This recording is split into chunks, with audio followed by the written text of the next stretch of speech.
Welcome back to my channel. ಇವತ್ತು voice ಚೆನ್ನಾಗಿಲ್ಲ, ಯಾಕಂದರೆ ನೆಗಡಿ ಆಗೈತಿ. ಸೊ ನಿಮಗೆ ಗೊತ್ತಿರ್ಬೋದು, ನಮ್ಮ ಗುಂಡಣ್ಣಂದು ನಾನು ಏನು ಜವಳ ತೆಗ್ಸಿದ್ವಲ್ಲ, ಫುಲ್ ಗುಂಡು ಹೊಡ್ಸಿರ್ಲಿಲ್ಲ. ಸೊ ನಾವು ಎಲ್ಲಿ ಹೋಗಬೇಕು ಅಂತ ಅಂದ್ಕೊಂಡಿದ್ವಿ ಅಂತಲೂ ನಿಮಗೆ ಗೊತ್ತಿರ್ಬೋದು. ಸೊ ಅಲ್ಲೇ ಹೊರಟಿರೋದು, ಕುಕ್ಕೆಗೆ ಹೋಗಿ ಆಮೇಲೆ ಧರ್ಮಸ್ಥಳಕ್ಕೆ ಹೋಗಿ ಬೋರ್ಡ್ ತೆಗೆಸಿದ್ರಾಯ್ತು ಅಂತ ಅಂದ್ಕೊಂಡಿದ್ವಿ. So let start. ನಾನು ಇದ್ರ ಬಗ್ಗೆ ಇನ್ಫಾರ್ಮೇಷನ್ ಕೂಡ ನಿಮಗೆ ಕೊಡಬೇಕು ಅಂತ ಮಾಡಿದ್ದೀನಿ. ಯಾಕಂದ್ರೆ ಒಬ್ಬೊಬ್ಬರು ಟ್ರೈನಿಗೆ ಹೋಗ್ಬೇಕಂತಿರ್ತಾರೆ, ಬಸ್ಸಿಗೆ ಹೋಗ್ಬೇಕಂತಿರ್ತಾರೆ. ನನಗಾಗಿರೋ ಎಕ್ಸ್ಪೀರಿಯೆನ್ಸ್ನ ನಿಮ್ಮ ಜೊತೆ ಹಂಚ್ಕೊಂಡ್ರೆ ನಿಮಗೂ ಒಂದು ಐಡಿಯಾ ಸಿಗುತ್ತಾ ಅಂತ. ಇಷ್ಟೇ. ನಾವು ಫಸ್ಟ್ ಪ್ಲ್ಯಾನ್ ಮಾಡಿದ್ದು ಧರ್ಮಸ್ಥಳಕ್ಕೆ ಹೋಗೋಣ, ಆಮೇಲೆ ಲಾಸ್ಟಿಗೆ ಕುಕ್ಕೆಗೆ ಹೋಗಿ ಬರೋಣ, ಮತ್ತು ಅಲ್ಲೊಂದಿಷ್ಟು ಪ್ಲೇಸಸ್ ಸಿಗ್ತಾವೆ, ಒಂದಿಂದ ಮುಗಿಬೋದು ಅಂತ ಯೂಟ್ಯೂಬ್ನಾಗ ನೋಡಿಕೊಂಡು ಸ್ವಲ್ಪ ಎಲ್ಲ ಕಡೆ ನೋಡಿಕೊಂಡು ಅಂದ್ಕೊಂಡ್ವಿ. ಬಟ್ ಪಾಪು ಕರ್ಕೊಂಡು ಹೋಗ್ತೀವಿ ಅಂತ ಅಂದರೆ ಆಗೋದಿಲ್ಲ.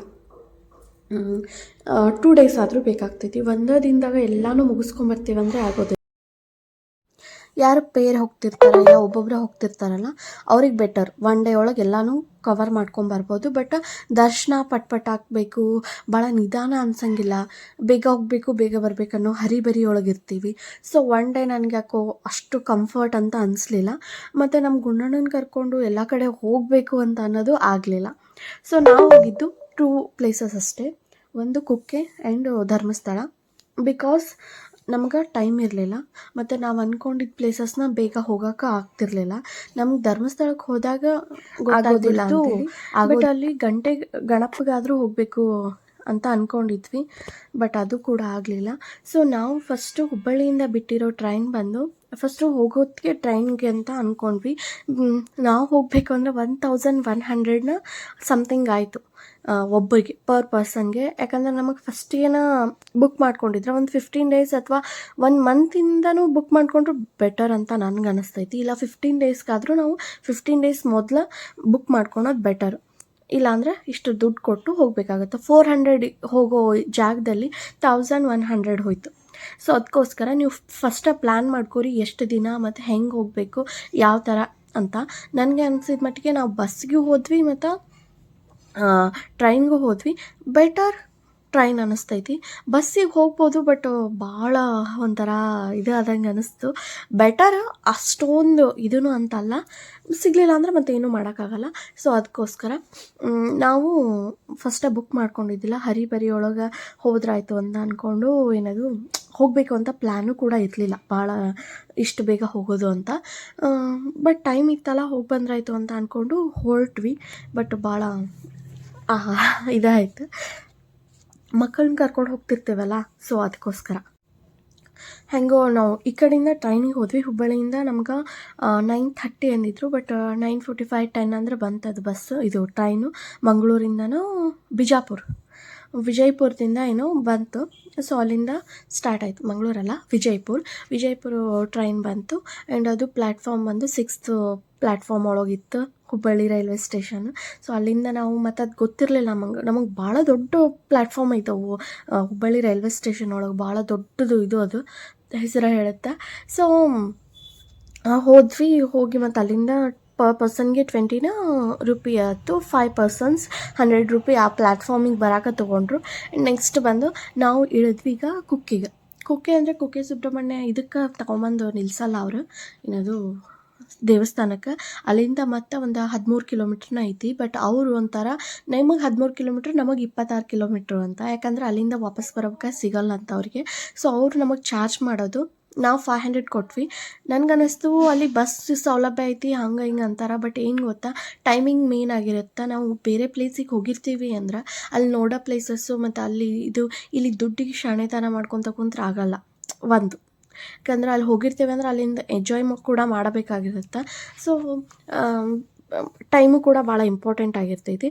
ಸೊ ಶಾಣೆತನ ಮಾಡೋಕ್ಕಾಗಲ್ಲ ಅಂತೇಳಿ ಒಂದು 500 ಕೊಟ್ಟು ನಾವು ಮತ್ತೆ ಇದಕ್ಕೆ ಬಂದ್ವಿ, ಏನದು ಕುಕ್ಕೆಗೆ ಬಂದರೆ ಅಲ್ಲಿ ಫಸ್ಟು ನಮ್ಗೆ ನದಿನ ಬೇರೆ ಕಡೆ ಸಿಗುತ್ತೆ, ದೇವಸ್ಥಾನನ ಬೇರೆ ಕಡೆ ಸಿಗುತ್ತೆ. ಯಾಕಂದರೆ ನದಿಯೊಳಗೆ ಸ್ನಾನ ಮುಗಿಸ್ಕೊಂಡು ಅಲ್ಲಿ ಫ್ರೆಶ್ ಅಪ್ ಆಗಿ ಆಮೇಲೆ ದೇವಸ್ಥಾನಕ್ಕೆ ಹೋಗ್ಬೇಕಾಗಿರುತ್ತೆ. ಸೊ ನದಿಯಿಂದ ಮತ್ತು ದೇವಸ್ಥಾನಕ್ಕೆ 2 ಕಿಲೋಮೀಟ್ರ್ ಐತಿ, ಮತ್ತು ಅಲ್ಲಿಂದ ನಡ್ಕೊತ ಬರೋಕೆ ಆಗಂಗಿಲ್ಲ ಅಂತ ಅನ್ನಿಸ್ತು. ಬಸ್ ಇದ್ವು ಕೂಡ, ಬಟ್ ನಮಗೆ ಅಷ್ಟೊಂದು ಇದು ಇರಲಿಲ್ಲ. ಆಮೇಲೆ ಮತ್ತು ಅಲ್ಲಿಂದ ನಾವು ಮತ್ತು ಇನ್ನೊಂದು ಆಟ ಹಿಡ್ಕೊಂಡು ನಾವು ಟ್ರ್ಯಾಕ್ಸ್ನ, ಇದು ಏನದು ಒಂಥರ ಕಾರ್ ಟೈಪ್ ಇತ್ತಲ್ಲ, ಅದನ್ನು ಕುಕ್ಕೆ ರೈಲ್ವೆ ಸ್ಟೇಷನಿಂದ ಕುಕ್ಕೆ ಸುಬ್ರಹ್ಮಣ್ಯ ಇದ್ರ ಮಠ ನದಿ ಮಠನೂ ಕರ್ಕೊಂಬಂದರು. ಆಮೇಲೆ ನದಿಯಿಂದ ಮತ್ತೆ ನಾವು ಫ್ರೆಶ್ ಅಪ್ ಆಗಿ ಎಲ್ಲ ನಾಷ್ಟ ಮುಗಿಸ್ಕೊಂಡು ದೇವಸ್ಥಾನಕ್ಕೆ ಬರೋಕೆ ಒಂದು ಆಟೋ ಹಿಡ್ಕೊಂಡು ಬಂದ್ವಿ ಹೆಂಗೋ ಹಂಗೆ, ಯಾಕಂದ್ರೆ ಲಗೇಜ್ ಕೂಡ ಇದ್ವಲ್ಲ. ಸೊ ಆಮೇಲೆ ದೇವಸ್ಥಾನಕ್ಕೆ ಬಂದ್ವಿ. ಭಾಳ ಕಾಮಾಗಿತ್ತು. ಎಷ್ಟೊತ್ತಿಗೆ ಬಂದರೂ ಆರಾಮ್ ದರ್ಶನ ಆಗುತ್ತೆ, ಇದನ್ನು ಮಾತ್ರ ಹೇಳ್ಬೋದು ಕುಕ್ಕೆ ಸುಬ್ರಹ್ಮಣ್ಯಾಗ. ನನ್ನ ಪ್ಲ್ಯಾನ್ ಇತ್ತು ಫಸ್ಟ್ ಧರ್ಮಸ್ಥಳಕ್ಕೆ ಹೋಗ್ಬೇಕು ಅನ್ನೋದು. ಬಟ್ ನಮ್ಮ ಬಂದಿರೋ ಇದ್ರೊಳಗೆ ಮತ್ತೆ ಧರ್ಮಸ್ಥಳಕ್ಕೆ ಹೋಗಿ ಕುಕ್ಕೆ ಸುಬ್ರಹ್ಮಣ್ಯಕ್ಕೆ ಬಂದು ಮತ್ತೆ ಧರ್ಮಸ್ಥಳಕ್ಕೆ ಹೋಗಿ ಬಸ್ ಹತ್ಬೇಕಾಗಿತ್ತು. ಸೊ ಅದೆಲ್ಲ ಎದಕ್ಕೆ ಬೇಕು ಅಂತ ಈ ಪ್ಲ್ಯಾನ್ ಇಟ್ಕೊಂಡ್ವಿ. ಯಾಕಂದ್ರೆ ನಾವು ಟ್ರೈನ್ ಒಳಗೆ ಬರೋದ್ರಿಂದ ಕುಕ್ಕೆ ಸುಬ್ರಹ್ಮಣ್ಯಕ್ಕೆ ಹೆಂಗಂದ್ರೂ ಇಳಿದಿರ್ತಿದ್ವಿ. ಅಲ್ಲಿಂದ ನಾನು ಕುಕ್ಕೆ ಸುಬ್ರಹ್ಮಣ್ಯ ಮುಗಿಸ್ಕೊಂಡು ಒಂದು KSRTC ಬಸ್ಗೆ ಹತ್ತಿದ್ವಿ. ಅದು ಒಂದು 45 ಮಿನಿಟ್ಸ್ ಆರ್ 1 hour ತೊಗೊಂತು. ಆರಾಮ್ ಅನ್ನಿಸ್ತು, ಅಷ್ಟೇನಿದೆ ಅನ್ನಿಸ್ಲಿಲ್ಲ. ಸೊ ಅಲ್ಲಿಂದ ಧರ್ಮಸ್ಥಳಕ್ಕೆ ಬಂದ್ವಿ. ಇಲ್ಲಪ್ಪ ನೀವು ಗಂಟೆ ಗಣಪ ಮತ್ತು ಏನದು ಸೌತಡ್ಕ ಅಂತಲೂ ಕರೀತಾರೆ. ಇನ್ನೊಂದು ಬಾಹುಬಲಿದು ಮತ್ತು ಬಂದು ಏನದು ರಾಮಂದು ದೇವಸ್ಥಾನಕ್ಕೆ ಕೂಡ ನೀವು ಬರ್ಬೋದು. ನಾವು ಕುಕ್ಕೆ ಸುಬ್ರಹ್ಮಣ್ಯ ಮುಗಿಸ್ಕೊಂಡು ಅಲ್ಲಿ ಸ್ನಾನ ಎಲ್ಲ ಮುಗಿಸ್ಕೊಂಡು ಅದೆಲ್ಲ ಇದಾದಮೇಲೆ ಧರ್ಮಸ್ಥಳಕ್ಕೆ ಬಂದ್ವಿ. ಬಸ್ನಾಗೆ ಬಂದಿದ್ದು KSRTC ಬಸ್ನಾಗ. ಆಮೇಲೆ ಅಲ್ಲಿ ಬಂದು ಬರೋದ್ರೊಳಗೆ ಒನ್ ಆಗಿತ್ತು, 1 ಗಂಟೆ ಆಯಿತು. 1 ಗಂಟೆ ಆದಮೇಲೆ ಇವ್ರದ್ದು ಬೋಳು ಹೆಂಗಂದ್ರೂ ತೆಗೆಸ್ಬೇಕಾಗಿತ್ತಲ್ಲ, ಗುಂಡು ಹೊಡೆಸ್ಬೇಕಾಗಿತ್ತು. ಸೊ ಅಲ್ಲಿ ಹೋಗಿ ಚೀಟಿ ಮಾಡಿಸಿ ಅದಕ್ಕೆ ಓ ಮೈ ಗಾಡ್, ಒಂದು ಕಡೆ 20, ಒಂದು ಕಡೆ 20, ಒಂದು ಕಡೆ ಹೋಗಿ ಎಲ್ಲ ಮುಗಿಸ್ಕೊಂಬರೋದ್ರೊಳಗೆ ನಾನು ಫಸ್ಟಿಗೆ 20 ಅಷ್ಟೇನಾ ಅಂದ್ಕೊಂಡೆ. ಅಲ್ಲಿ ಹೋಗಿ ಬರೋದ್ರೊಳಗೆ ಒಂದು 300-400 ರೂಪಾಯಿ ಬರೀ ಗುಂಡು ಹೊಡ್ಸೋಕೆ ಕೊಟ್ಟಿರ್ಬೇಕು. ಸೊ ಅದನ್ನೆಲ್ಲ ಮುಗಿಸ್ಕೊಂಡು ಆಮೇಲೆ ನಾವು ಊಟ ಕೂಡ ಮಾಡಿದ್ವಿ ಧರ್ಮಸ್ಥಳದಾಗ. ಫುಲ್ ಸುಸ್ತಾಗಿತ್ತು, ಧರ್ಮಸ್ಥಳಕ್ಕೆ ಬರೋದ್ರೊಳಗೆ ಫುಲ್ ಸುಸ್ತಾಗಿತ್ತು. ಮುಗಿಸ್ಕೊಂಡು ನಮಗೆ ಸುಸ್ತು ಅನಿಸಿದ್ದು ಎಲ್ಲಂದ್ರೆ ದರ್ಶನ ಮಾಡೋದು. ಯಾಕಂದ್ರೆ ಅಲ್ಲಿ ಫುಲ್ ಒಂಥರ ಅದು ಬೇಗನೆ ಸಿಕ್ತು. ನಿಜ ಹೇಳಬೇಕಂದ್ರೆ ಅವತ್ತು ಸ್ಯಾಟರ್ಡೆ ಕೂಡ ಆಗಿತ್ತಲ್ಲ, ಬೇಗ ಸಿಕ್ತು. ಯಾಕಂದರೆ ಇಲ್ಲಾಂದ್ರೆ ಅಲ್ಲಿ ಕ್ಲೋಸ್ ಮಾಡಿಬಿಡ್ತಾರಂತ, ಒಂದು 2:30-3 ಗಂಟೆಗೆ ಕ್ಲೋಸ್ ಮಾಡಿಬಿಡ್ತಾರಂತ. ಊಟದ್ದು ಕೂಡ 2:30 ಕ್ಲೋಸ್, 3 ಗಂಟೆಗೆ ಕ್ಲೋಸ್ ಆಗುತ್ತೆ ಊಟದ್ದು. ಬೋರ್ಡ್ ಹೊಡೆಯೋದು 2 ಗಂಟೆಗೆ ಕ್ಲೋಸ್ ಆಗುತ್ತೆ. ಆ್ಯಂಡ್ ಏನದು ದರ್ಶನ 3:30 3 ಗಂಟೆಗೆ ಕ್ಲೋಸ್ ಆಗುತ್ತೆ. ಸೊ ಇಷ್ಟು ಟೈಮಿಂಗ್ ಇತ್ತು ನಮಗೆ. ಸೊ ಅದಕ್ಕೋಸ್ಕರ ನೆಕ್ಸ್ಟ್ ನಾವೇನು ಮಾಡಿದ್ವಿ ನೋಡ್ಕೊಂಡಿದ್ದೆ, ಅಷ್ಟೊಂದು ಇನ್ಫಾರ್ಮೇಷನ್ ನನಗೆ ಸಿಕ್ಕಿರಲಿಲ್ಲ. ಸೊ ಅದಕ್ಕೋಸ್ಕರ ಹೋದ್ವಿ. ದರ್ಶನ ಯಾಕೋ ಕ್ಯೂ ನಿಂತಿತ್ತು, ಹೋಗಿ ಹಚ್ಚಿದ್ವಿ. ಕ್ಯೂ ನಮಗೆ ಸಿಗೋದೇ 2 ತಾಸು ಆಯಿತು. ದರ್ಶನ ಮಾಡೋದ್ರೊಳಗೆ ಸುಸ್ತಾಯಿತು. ದರ್ಶನ ಮುಗಿಸ್ಕೊಂಡು ಭಾಳ ಸುಸ್ತಾಗಿತ್ತಲ್ಲ. ಸೊ ಅದಕ್ಕೋಸ್ಕರ ಅಲ್ಲೇ ಒಂದು ಉದ್ಯಾನವನ ಗ್ರೌಂಡ್ ಇತ್ತು, ಹೋಗಿ ಅಲ್ಲಿ ಕುತ್ಕೊಂಡ್ವಿ. ಗಾರ್ಡನ್ ಕೂಡ ಚೆನ್ನಾಗಿತ್ತು, ಗಾರ್ಡನ್ ಅಂತಲೂ ಹೇಳ್ಬೋದು. ಗಾರ್ಡನ್ ಕೂಡ ಮಸ್ತಿತ್ತು. ಅಲ್ಲಿ ಹೋಗಿ ನಮಗೆ ಅಷ್ಟು ಎಂಜಾಯ್ ಮಾಡೋಕ್ಕೂ ಪುರ್ಸೊತ್ತಿರಲಿಲ್ಲ, ಮತ್ತು ಅಷ್ಟು ಮೈಂಡು ಕೂಡ ಇದು ಇರಲಿಲ್ಲ. ಯಾಕಂದ್ರೆ ಒಂಥರ ಬೇಸರ ಅನ್ನಿಸ್ದಂಗೆ ಆಗ್ಬಿಡ್ತು. ಎಲ್ಲ ದರ್ಶನ ಮುಗಿಸ್ಕೊಂಡು ಎಲ್ಲ ಒಂಥರ ಇದೇ ಆದಂಗೆ ಆಗ್ಬಿಟ್ಟು ಭಾಳ ಸುಸ್ತಾಗಿಬಿಟ್ವಿ ನಾವು ದರ್ಶನ ಮಾಡೋದ್ರೊಳಗೆ. ಯಾಕಂದ್ರೆ ಅಷ್ಟೊಂದು ಕ್ಯೂ ಮತ್ತು ಎಲ್ಲರೂ ನೂಕಾಡೋದು, ಹುಡುಗರು ಕಟ್ಕೊಂಡು ನಾವು ದರ್ಶನ ಎಲ್ಲ ಮುಗಿಸ್ಕೊಂಡು ಒಂದೇ ದಿನದಾಗ ಇದನ್ನೆಲ್ಲ ಮುಗಿಸ್ಕೊಂಬರ್ತೀವಂದರೆ ಆಗೋದೇ ಇಲ್ಲ. 2 days ಆದರೂ ಬೇಕೇ ಬೇಕು. ನಾವು ಬರೀ 2 ದೇವಸ್ಥಾನಕ್ಕೆ ಹೋಗೋದ್ರೊಳಗೆ ಇಷ್ಟೊಂದು ಇದಾಯಿತು. ಸೊ ನಮ್ಮ ಗುಂಡಣ್ಣ ಕೂಡ ಅಲ್ಲಿ ಒಂದು ಬಾಲ್ ಕೂಡ ತೊಗೊಂಬಂದಿದ್ವಿ, ಅದನ್ನು ಆಟ ಆಡ್ಕೊತ ಕುಂತಿದ್ದ. ನಮ್ಗೆ ವಾಪಸ್ ಹೋಗೋಕೆ 7:30ಗೆ ಬಸ್ ಇತ್ತು, ಬಸ್ ಬುಕ್ ಮಾಡ್ಕೊಂಡಿದ್ವಿ.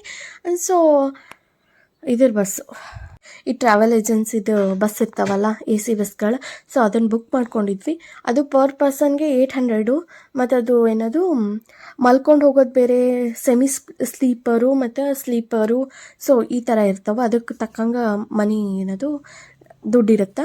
ಸೊ ಅದೆಲ್ಲ ಮುಗಿಸ್ಕೊಂಡು ಅಲ್ಲೊಂದು ಸ್ವಲ್ಪ ಗಾರ್ಡನ್ ಕೂಡ ಇತ್ತಲ್ಲ, ಅಲ್ಲಿ ಒಂದು ಸ್ವಲ್ಪ ಹೋಗಿ ನೆಗಡಿ ಭಾಳ ಆಗೈತಿ, ಸಾರಿ. ಅಲ್ಲಿ ಮೀನು ಅದೆಲ್ಲ ಇದ್ವು. ಅದನ್ನು ನೋಡೋಕ್ಕೂ ನಿಜ ಹೇಳ್ಬೇಕಂದ್ರೆ ಅದನ್ನು ನೋಡೋಕ್ಕೂ ನಮ್ಗೆ ಇಂಟ್ರೆಸ್ಟ್ ಇರಲಿಲ್ಲ. ಯಾಕಂದ್ರೆ ಅಷ್ಟೊಂದು ಬೋರ್ ಅನಿಸ್ಬಿಟ್ಟಿತ್ತು, ಬೇಜಾರಾಗಿತ್ತು. ಹುಡುಗನ ಕಟ್ಕೊಂಡು ಅವ್ನು ಮೇಂಟೈನ್ ಮಾಡಿಕೊಂಡು ಅದೆಲ್ಲ ಅಡ್ಡಾಡ್ತೀವಿ ಅಂದರೆ ಆಗೋದಿಲ್ಲ. ಸೊ ಹಾಗೂ ಬಂದಿದ್ವಲ್ಲ ಒಂದು ದಿನದಾಗ, ಮತ್ತು ಮುಗಿಸ್ಕೊಂಡು ನನಗೆ ಮೇನ್ ಇದ್ದಿದ್ದು ಏನಂದ್ರೆ ನಮ್ಮ ಗುಂಡಣ್ಣದು ಬೋಳ್ ತೆಗೆಸ್ಬೇಕು, ಏನದು ಗುಂಡ ಹೊಡೆಸ್ಬೇಕು. ಯಾಕಂದರೆ ಅವ್ನು ಭಾಳ ಸುರ್ಗಾಕತ್ತಿದ್ದ. ಸೊ ಅದಕ್ಕೋಸ್ಕರ ಆ್ಯಂಡ್ ಅದನ್ನೆಲ್ಲ ಮುಗಿಸ್ಕೊಂಡು ಮೀನು ಕೂಡ ಮಸ್ತ್ ಇದ್ವು. ನಾವು ಒಂದು ಬೇಗ ಹೋಗಿದ್ವಿ ಅಂತ ಅನ್ನೋದಕ್ಕಿಂತ ನಮಗೆ ಅಷ್ಟು ಇಂಟ್ರೆಸ್ಟ್ ಇರಲಿಲ್ಲಲ್ಲ. ಸೊ 7:30 ಮಟ್ಟ ನಾವು ಕಾದ್ವಿ ನಿಜ ಹೇಳ್ಬೇಕಂದ್ರೆ. ಯಾಕಂದ್ರೆ ನಮಗೆ ಬೇರೆ ಕಡೆ ಹೋಗೋಕೆ ಗಂಟೆ ಗಣಪನ ನೋಡ್ಕೊಂಬರ್ಬೋದಿತ್ತು, ಸೌತಡ್ಕ ಗಣಪನ. ಬಟ್ ನಮಗೆ ಇಂಟ್ರೆಸ್ಟ್ ಇರಲಿಲ್ಲ, ಯಾಕಂದ್ರೆ ಭಾಳ ಸುಸ್ತಾಗಿತ್ತಲ್ಲ. ಸೊ ಅದಕ್ಕೋಸ್ಕರ ಹಂಗೆ ಒಂದಿಷ್ಟು ಫುಟೇಜಸ್ ಕೂಡ, ಒಂದು ಕ್ಲಿಪ್ಸ್ ಹಾಕಿದ್ರಾಯ್ತು ಅಂತ ಹಾಕ್ತಿದ್ದೀನಿ ನೋಡಿ. ಗಾರ್ಡನ್ ಕೂಡ ಮಸ್ತ್, ಅದು ಫಿಶ್ದ ಒಂಥರ ಚೆನ್ನಾಗಿ ಮಾಡಿದ್ರು. ಎಲ್ಲ ಥರದ ಫಿಶ್ನ ಹಾಕ್ಕೊಂಡು ನೋಡ್ಲಿಕ್ಕೆ ಅಂಕರು ಚೆನ್ನಾಗಿತ್ತು. ಒಂದು ದಿನಾನೂ ಕೂಡ ಇದ್ದರೆ ಏನು ಬೇಸರಾಗಲ್ಲ, ಆ ಥರ ಎಲ್ಲ ಚೆನ್ನಾಗಿತ್ತಲ್ಲಿ. ನೀವು ಒನ್ ಡೇ ಧರ್ಮಸ್ಥಳ ಮತ್ತು ಅಕ್ಕಪಕ್ಕದ ಒಂದು 2 ಪ್ಲೇಸಸ್ನ ನೋಡ್ಕೊಳಕ್ಕೆ ಚೆನ್ನಾಗೈತಿ. ಕುಕ್ಕೆ ಸುಬ್ರಹ್ಮಣ್ಯ ಮುಗಿಸ್ಕೊಂಡು ಅಕ್ಕಪಕ್ಕದ್ದೆಲ್ಲ ನೋಡ್ಕೊಂಬಂದು ಒಂದಿನ ಸ್ಟೇ ಮಾಡಿ ಒಂದಿನ ಧರ್ಮಸ್ಥಳ ಅಷ್ಟೇ ನೀವು ನೋಡ್ಲಿಕ್ಕೂ ಚೆನ್ನಾಗೈತಿ. ಯಾಕಂದ್ರೆ ಅದು ಒಂಥರ ಎಕ್ಸ್ಪೀರಿಯೆನ್ಸ ಬೇರೆ ಇರುತ್ತೆ. ದರ್ಶನವೂ ಆರಾಮಾಗುತ್ತೆ ನಿಮಗೆ. ಯಾಕಂದರೆ ಕುಕ್ಕೆ ಸುಬ್ರಹ್ಮಣ್ಯದಾಗ ಒಂದು 5-10 ಮಿನಿಟ್ಸ್ ಒಳಗೆ ದರ್ಶನ ಆಗಿಬಿಡುತ್ತೆ. ಅಷ್ಟೊಂದು ಕ್ಯೂ ಇರಲ್ಲ ಮತ್ತು ಏನೂ ಇದು ಇರೋಂಗಿಲ್ಲ. ಬಟ್ ಅವತ್ತು ಮತ್ತು ದರ್ಶನ ಏನದು ಕುಕ್ಕೆ ಸುಬ್ರಹ್ಮಣ್ಯದೊಳಗೆ ಮಾರನೇ ದಿವಸನ ರಥೋತ್ಸವ ಕೂಡ ಇತ್ತು. ಮತ್ತು ಜಾತ್ರೆ ಇದ್ದಿದ್ರ ಸಲುವಾಗಿ ಅಷ್ಟು ರಶ್ನೂ ಅನ್ನಿಸ್ಲಿಲ್ಲ, ಅಷ್ಟೊಂದು ಇದೂ ಅನ್ನಿಸ್ಲಿಲ್ಲ, ಮತ್ತು ಬೇಗನೆ ಹೋಗಿದ್ವಲ್ಲ. ಸೊ ಹಾಗಾಗಿ ಫೈನಲ್ ಆಗಿ ಅಲ್ಲಂಕರು ಭಾಳ ರಶ್ ಇತ್ತು.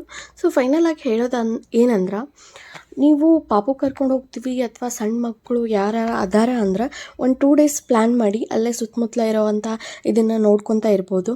ಆ್ಯಂಡ್ ಒಂದು ದಿನಕ್ಕೆ ಆಗುತ್ತಂತೇಳಿ ಹೋಗಬೇಡ್ರಿ ಅಂತ ನನ್ನ ಪರ್ಸ್ನಲ್ ಒಪಿನಿಯನ್.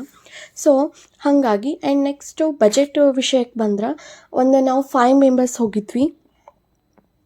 ಸೊ 5 ಮೆಂಬರ್ಸಿಗೆ ಒಂದು 12,000 13,000 ಮಟ ಅಂತೂ ಬಂತು. ಹೋಗೋಬೇಕಾದ್ರೆ ನಮಗೆ 1,100 ರೂಪಾಯಿ ಅಂತ ಬಿತ್ತು. ಏನದು ಹೋಗೋಬೇಕಾದ್ರೆ ಟ್ರೈನಿಗೆ. ಆ್ಯಂಡ್ ಅಲ್ಲಿಂದ 500 ಎಲ್ಲರಿಗೂ ಸೇರಿ. ಆ್ಯಂಡ್ ನೆಕ್ಸ್ಟು ಅಲ್ಲಿಂದ ಒಂದು 20 ಅಂದರೆ 100 ರೂಪಾಯಿ 5 ಮೆಂಬರ್ಸಿಗೆ. ಹಾಂ 2 ಆಯಿತು. ಸೊ 100 ಆಯಿತು. ಆ್ಯಂಡ್ ನೆಕ್ಸ್ಟು ವಾಪಸ್ ಅದೆಲ್ಲ ಮುಗಿಸ್ಕೊಂಡು ನಮ್ದು ಇನ್ನೇನು ಬಸ್ಸಿಗೆ ಹೋದ್ವಲ್ಲ, KSRTC ಬಸ್ಸಿಗೆ ಕುಕ್ಕೆಯಿಂದ ಧರ್ಮಸ್ಥಳಕ್ಕೆ. ನಮಗೇನು ತೊಗೊಲಿಲ್ಲ, ಅಂದರೆ ನಮ್ಮದು ಆಧಾರ್ ಕಾರ್ಡ್ ಇತ್ತು 3 ಜನ ಹೆಣ್ಮಕ್ಳದ್ದು. ಇಬ್ಬರದು 70 ರೂಪಾಯಿ 140 ರೂಪಾಯಿ ಹೋಯಿತು. ಆ್ಯಂಡ್ ನೆಕ್ಸ್ಟು ವಾಪಸ್ ಬರಬೇಕಾರೆ ನಾವು 800 2 ಮಾಡ್ಕೊಂಡಿದ್ವಿ. 1,000ನ ಅದನ್ನು 2 ಮಾಡ್ಕೊಂಡಿದ್ವಿ. ಆ್ಯಂಡ್ 800 3 1,000 2 ಮಾಡ್ಕೊಂಡಿದ್ವಿ ಸ್ಲೀಪರ್ದು. ಸೊ ಇಷ್ಟು ಬಿತ್ತು. ಆ್ಯಂಡ್ ನೆಕ್ಸ್ಟು ಸೀದಾ ನಾವು ಬಂದಿದ್ವಿ ಹುಬ್ಬಳ್ಳಿಗೆ. ಆಮೇಲೆ ಕಾರ್ ಇತ್ತಲ್ಲ, ಕಾರ್ನ ತೊಗೊಂಡು ಬಂದ್ವಿ. ಸೊ ಇಷ್ಟೆಲ್ಲ ನಮ್ಮದು ಬಜೆಟ್ ಆಯಿತು. ಆ್ಯಂಡ್ ಅಲ್ಲಿ ಹಂಗೆ ಹೋಗಿತ್ತು ಅದೆಲ್ಲ ಬೇಕಾಗ್ತೈತಿ. ಒಂದು 13,000 to 15,000 ಆದರೂ ಬೇಕು. ಸೊ ಅಂದರೆ ಈ ಥರ ಹೋಗಿ ಬರ್ತೀವಿ ಅಂದರೆ, ಇಲ್ಲ ಬೇಗ ನಾವು ಬುಕ್ ಮಾಡ್ಕೊತೀವಿ ಅಂದ್ರೆ 400 ಫಸ್ಟಿಗೆ ಬುಕ್ ಮಾಡ್ಕೊಂಡ್ರೆ ಟ್ರೈನಿಗೆ. ಸೊ ಹಂಗೂ ಕೂಡ ನೀವು ಹೋಗ್ಬೋದು. ಸೊ ಇದೆಲ್ಲ. ಆ್ಯಂಡ್ ಏನಪ್ಪ ನಾವು ಇದಕ್ಕೆ ಹೋಗ್ತೀವಿ, ಏನದು ಜನರಲ್ ಇದಕ್ಕೆ ಹೋಗ್ತೀವಿ ಅಂದ್ರೆ ಅದು ಇನ್ನೂ ಕಡಿಮೆ ಆಗುತ್ತೆ. ಬಟ್ ಭಾಳ ಅಂದ್ರೆ ಭಾಳ ರಶ್ ಇರುತ್ತೆ. ನಾನು ಅದನ್ನು ಸಜೆಸ್ಟ್ ಮಾಡೋಂಗಿಲ್ಲ. ಸೊ ಇಷ್ಟೆಲ್ಲ ನಮ್ಮದು ಟೂರಿಂದು ಇದಾಯಿತು. ನಮ್ಗೆ ಒಂದು ಗೊತ್ತಾಯಿತು, ಮಕ್ಕಳನ್ನ ಕರ್ಕೊಂಡು ಹೊಂಟೀವಿ ಅಂದ್ರೆ ಫಸ್ಟ್ ಟೈಮ್ ನಾವು ಗುಂಡಣ್ಣನ ಕರ್ಕೊಂಡು ಟೂರ್ ಅಂತ ಹೋಗಿದ್ದು, 1 ಡೇ ಅಂತ ಹೋಗಿರೋದು. ಬೇರೆ ಎಲ್ಲೂ ನಾವು ಕಾರ್ ತೊಗೊಂಡು ಹೋಗ್ತಿದ್ವಿ. ಸೊ ಹಾಗಾಗಿ ನಮಗೆ ಅಷ್ಟೊಂದು ಗೊತ್ತಿರಲಿಲ್ಲ. ಈಗ ಗೊತ್ತಾಯಿತು. ಸೊ ಇದೆಲ್ಲ ಇನ್ಫಾರ್ಮೇಷನ್ನು ನಮ್ಮ ಧರ್ಮಸ್ಥಳ ಮತ್ತು ಕುಕ್ಕೆ ಸುಬ್ರಹ್ಮಣ್ಯದ್ದು ಜರ್ನಿದಾಗಿತ್ತು. ಸೊ ನಿಮಗೆ ಈ ವಿಡಿಯೋ ಏನಾದರೂ ಇಷ್ಟ ಆಗಿದ್ದರೆ ಪ್ಲೀಸ್ ಲೈಕ್ ಮಾಡಿ ಆ್ಯಂಡ್ ಸಬ್ಸ್ಕ್ರೈಬ್ ಮಾಡ್ಕೊಳ್ಳಿ ನನ್ನ ಚಾನಲ್ನ. ನಿಮ್ಮ ಒಂದು ಸಬ್ಸ್ಕ್ರೈಬ್ ಬಟನ್ ಕ್ಲಿಕ್ ಮಾಡೋದ್ರಿಂದ ನನಗೆ ಎಷ್ಟೋ ಹೆಲ್ಪ್ ಆಗುತ್ತೆ. So that's all. ಇದಾಗಿತ್ತು ನನ್ನ ಲಾಗ್. ಆ್ಯಂಡ್ ನೆಕ್ಸ್ಟ್ ಲಾಗ್ಗೋಸ್ಕರ ಕಾಯ್ತಾಯಿರಿ.